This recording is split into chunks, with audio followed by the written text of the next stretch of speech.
Well, good day there. My name's Sam Kaplar and you are watching XDA TV and I am coming to you today from a borrowed microphone. I am just as relieved as you probably aren't. And in today's episode I will be bringing you a delightful review of the Sony Ericsson XPERIA Arc.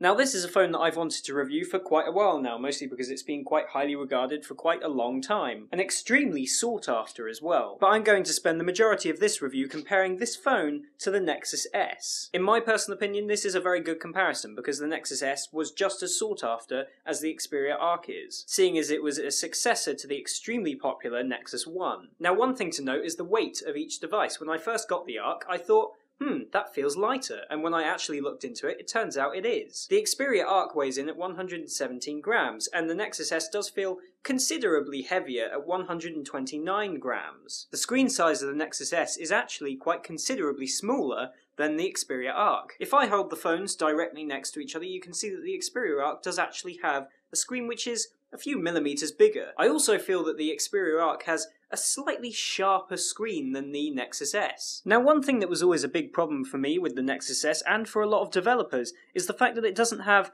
expandable storage. However, this phone has 320 megabytes of internal storage and an 8 gigabyte micro SD card, meaning that you could potentially put a 16 gigabyte micro SD card in there. The XPERIA Arc rolls in with a 1 GHz Snapdragon processor, whereas the Nexus S rolls in with a 1 GHz Hummingbird processor. I have to say, when it comes to performance, the Nexus S does feel a hell of a lot quicker, but the XPERIA Arc doesn't feel that much behind it. When I say that the Nexus S feels quicker, I mean that it just doesn't lag as much. Whenever I'm occasionally opening up a program on the XPERIA Arc, or I'm possibly closing one or moving to a different screen, sometimes it has trouble doing so. Whereas the Nexus S, I rarely have that problem. Both of these phones are running Android 2.3.3. This is running an MIUI version of 2.3.3, whereas this is running the Sony Ericsson version of 2.3.3.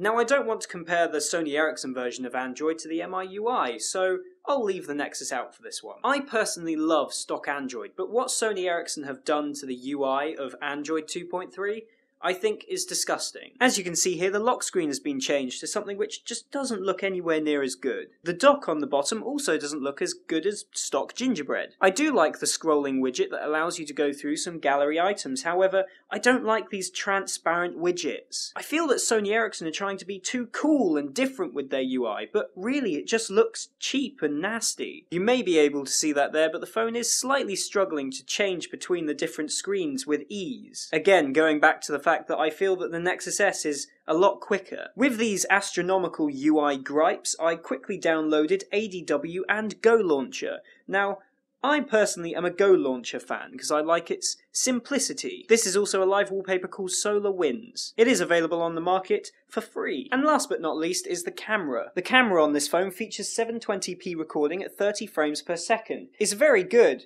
but there is a lot of delay when moving, and there is also a lot of jellyfishing which you won't be able to see unless you're actually using the device, but it just makes everything look wavy. Here is a demonstration of what the 720p video looks like indoors. So here we are inside of a moderately lit room. This is my living room, and there is quite a lot of grain on the image, I guess, but it's hardly noticeable. The video on this could be quite bearable, I guess. Reading text quite close up, it doesn't focus as we're recording, and that jellyfishing is really quite hilarious. The video quality outside is actually fantastic. There is little to absolutely no grain, but the jellyfishing still remains an issue.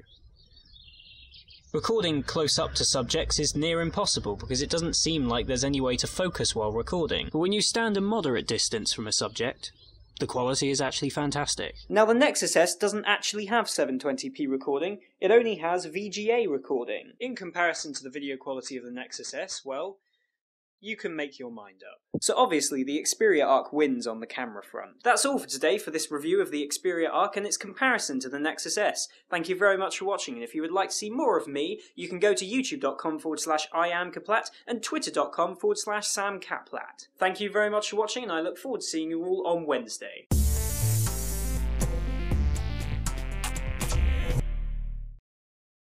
I'm going to kick today's review off by comparing it to my personal phone, the Nexus S, which is totally dirty.